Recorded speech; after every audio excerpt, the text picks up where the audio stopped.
Simona Cochi, The Italian Way. I'm connected with Celine Tricart somewhere in Venice, Lido. Thank you for being here with me.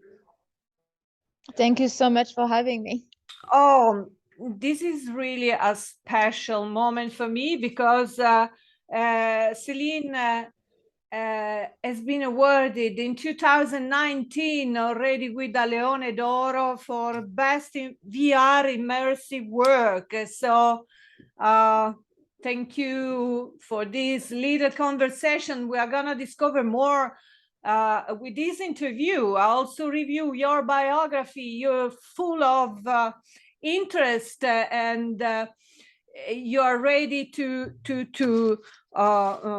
hit the ground with this new project, Fight Back, that you are going to introduce us. And also there is a thing that is popping in my mind, that you are a certified instructor of self-defense as well. So there are many things all packed inside this production, isn't it?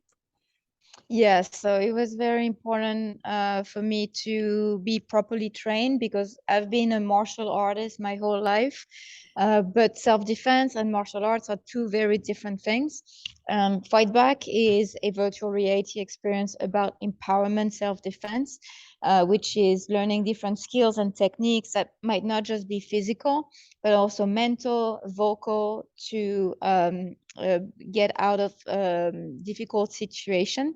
It is geared specifically for women, but not only. It is also for men. It's also for people who are vulnerable, such as kids and older people. So it was very important for me to completely understand that subject before doing Fight Back. And so that's why I got certified as an instructor in self-defense. So as a director producer of this project, what would you what were the main challenges in producing a second product to bring over here in Venice? Sure thing. So my past project that won the Grand Jury Prize in 2019, it called The Key, and it was a metaphorical experience about the journey of refugees. For Fight Back, I wanted to go a little bit further in my journey as a storyteller. I wanted to try new things. So Fight Back is extremely interactive. It's actually almost like a video game, but we try not to say it's a video game because really we want women to play this experience, and a lot of women, they don't feel confident when we say it's a video game, you know. They don't think of themselves as gamers, so that's a problem. So but Fight Back is very much using game mechanics, and so that was a challenge for me because I've never done a video game before.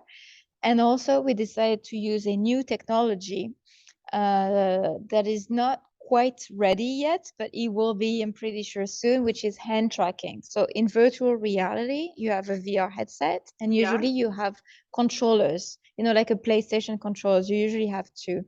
So for Fight Back, we don't have controllers, and you actually use your hands are seen by the headset, and you can interact with the experience with your own hands, which is very powerful. It's very immersive. It's very realistic, but the technology is not very ready. So we've been kind of struggling a little bit on that front, but it was good for me because I always want to be, I'm a storyteller, but I always want to be pushing the envelope and try to use the latest technology and figure out what kind of story can we tell with those technology. And so that big challenge for Fight Back has definitely been the hand tracking technology. And I would like to know how could you manage your life practicing sports and then also be the producer of such a, I would say, important project. So how you match the real life with your virtual activities. So It, Yeah. it seems like um, a strange way to handle things. Also, for me, it's important to do sport, but most of my time I'm sitting in front of computer. So yeah, this is because I will never give up doing sport. But on the other hand, I never give up as well doing my job. So how do Yeah. you see your personal experience and how do you think this would evolve in the future? Hmm. Well, for me, martial arts and just has been a very important part of my life. And I think for other people, it could be other hobbies or other sports.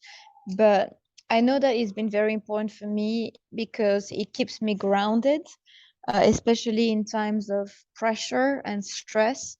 For example, when we released the key, so in 2019, we were very late before the festival, and so it was very stressful. Like I didn't really sleep at night.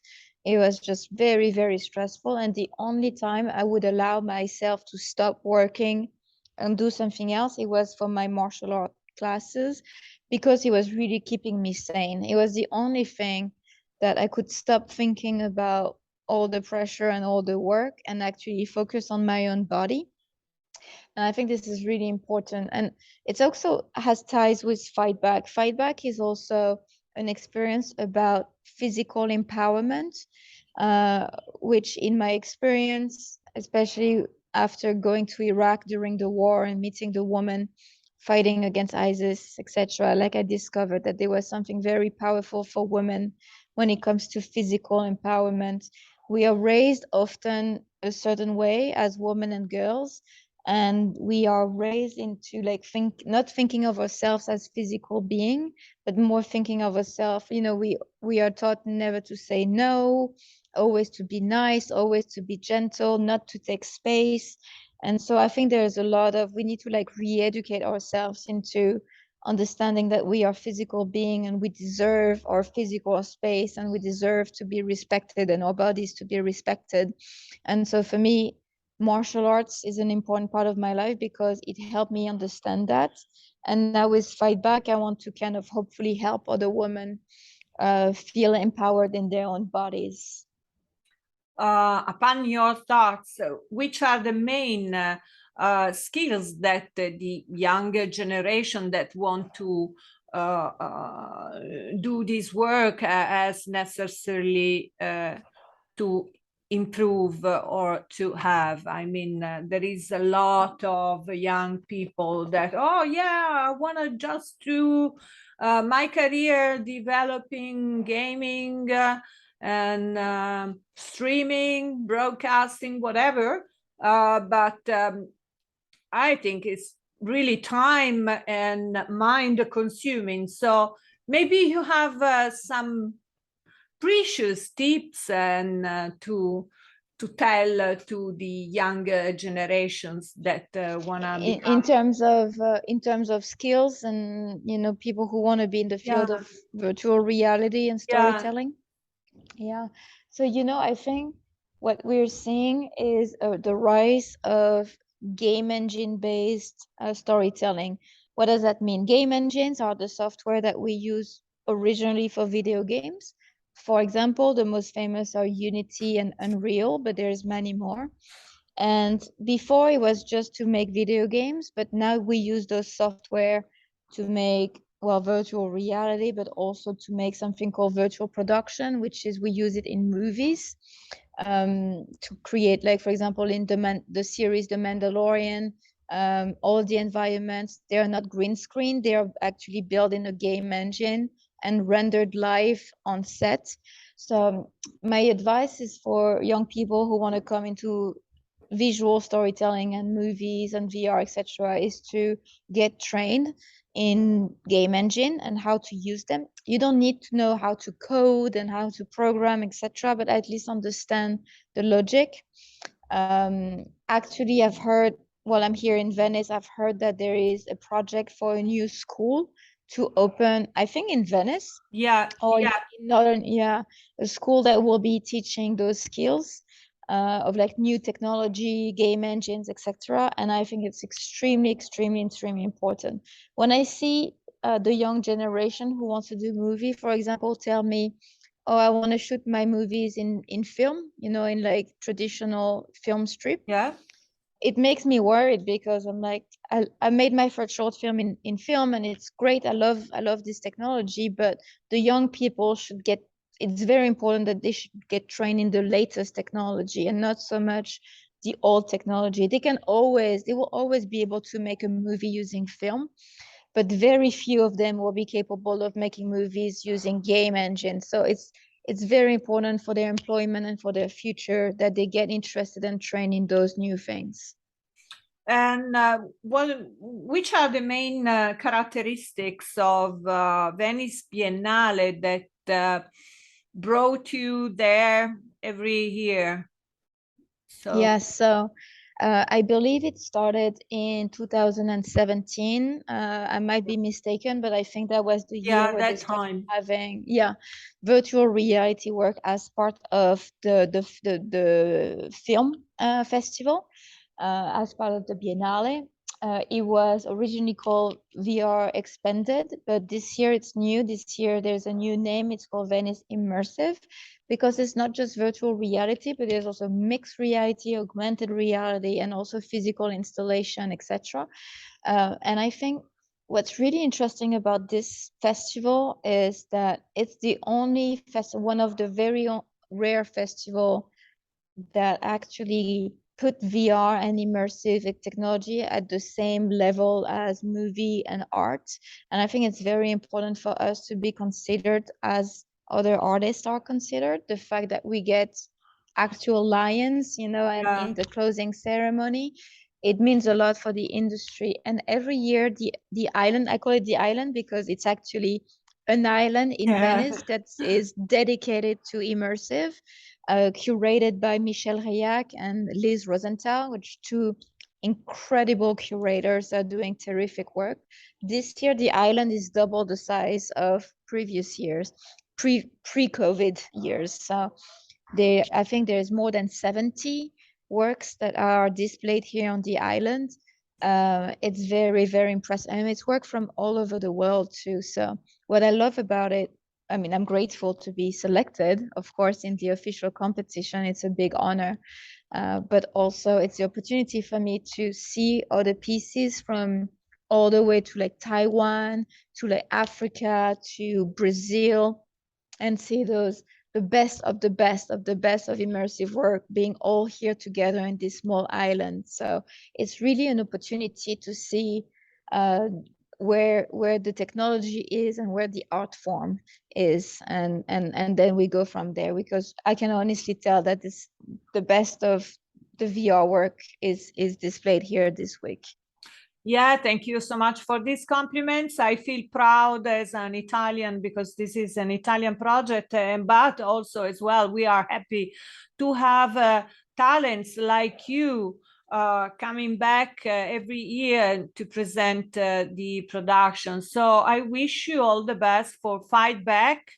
And for sure, we are gonna keep us in touch. And Please, I really hope to see you again very soon. Maybe not only here in Italy, but maybe one day I will come back in LA. You never know. please. And thank you for this chat.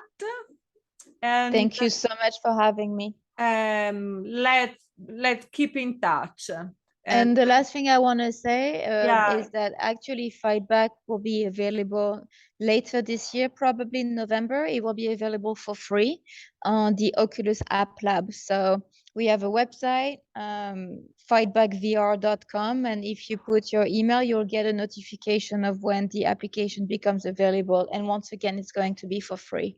Oh, yes. And of course, I will put in the description all the directions Thank you. to get through and to find your works, your site. You have such a huge press kit. Yeah, I will try Thank my you. best to give you the visibility you deserve. And thank you so much, Celine Thank you. Tricart. Have a good day. Already Leone d'Oro winner in 2019. Thank you. Keep in Thank you. touch. Good luck.